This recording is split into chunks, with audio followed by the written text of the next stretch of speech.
सुप्रभात बच्चों। आज हम साना साना हाथ जोड़ी पाठ के विषय में पढ़ेंगे। साना साना हाथ जोड़ी, छोटे छोटे हाथ जोड़कर जो है प्रार्थना करना। इस पाठ की लेखिका मधु कांकरिया हैं और यह एक यात्रा वृत्तांत है, यानी कि मधु कांकरिया जो लेखिका हैं उन्होंने इस पाठ में अपनी यात्रा के बारे में वर्णन कर रखा है। यात्रा वृत्तांत है वो। और साना साना हाथ जोड़ी, छोटे छोटे हाथ जोड़कर प्रार्थना करना, ये पहले बताया है। एक यात्रा वृत्तांत है जिसमें मधु कांकरिया ने अपनी यात्रा का वर्णन किया है। और कहाँ का वर्णन किया है? मधु कांकरिया जो लेखिका हैं वो सिक्किम की राजधानी गंगटोक, यानी पहाड़ों का पहाड़, गंगटोक का शाब्दिक अर्थ होता पहाड़, जो है गंगटोक का वर्णन किया है जब वो सिक्किम की यात्रा पर गए थे। हिमालय की यात्रा का वर्णन लेखिका ने बड़े ही रोचक ढंग से किया है।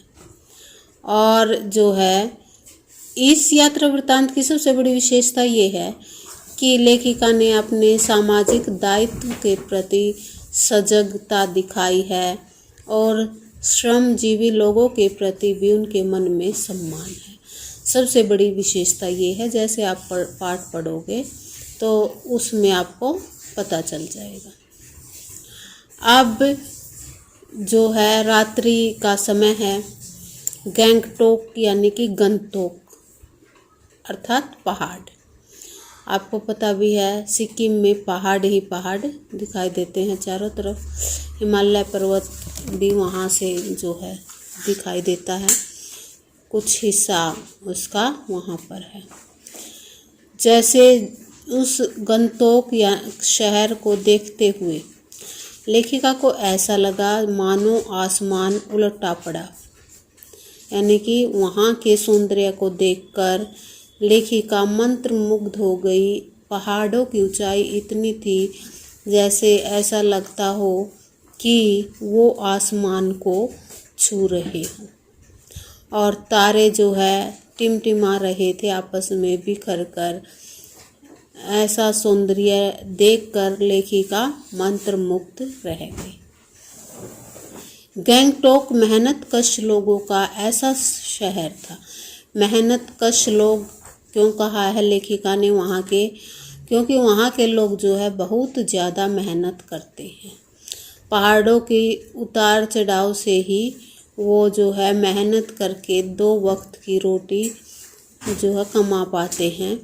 मेहनत कश बादशाहों का शहर, इसलिए लेखिका ने गंगटोक को कहा है। और जहाँ पर शांति थी, सब कुछ, हर वातावरण में, उस वातावरण में हर चीज़ सुंदर थी, सुबह शाम।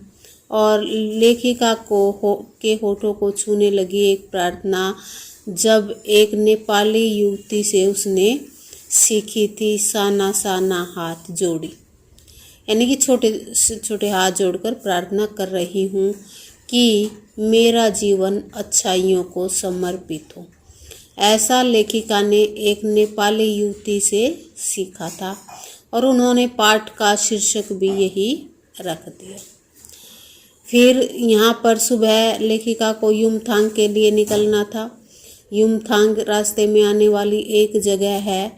और जो है फिर जैसे ही लेखिका की आँख खुली तो वो बालकनी की तरफ भागी, यानी कि वो हिमालय की कंचनजंगा जो चोटी है वो वहाँ की जहाँ पर ठहरे हुए थे युमथांग में, लुयांग में ठहरे थे पहले वो, और वहाँ से साफ दिखाई देती थी।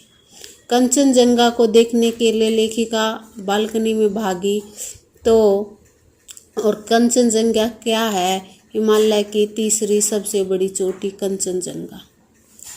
तो फिर लेखिका देख नहीं पाई क्योंकि आसमान बादलों से ढका हुआ था और रंग बिरंगे फिर जो है सारे फूल उसको, लेखिका को दिखाई पड़े। ऐसा लगता था मानो जो है फूलों की बहार आ गई हो। तो बच्चों आगे जो पाठ हम हैं वो कल करेंगे और आज इस वीडियो की सहायता से इतने ही पाठ को आप समझोगे। धन्यवाद।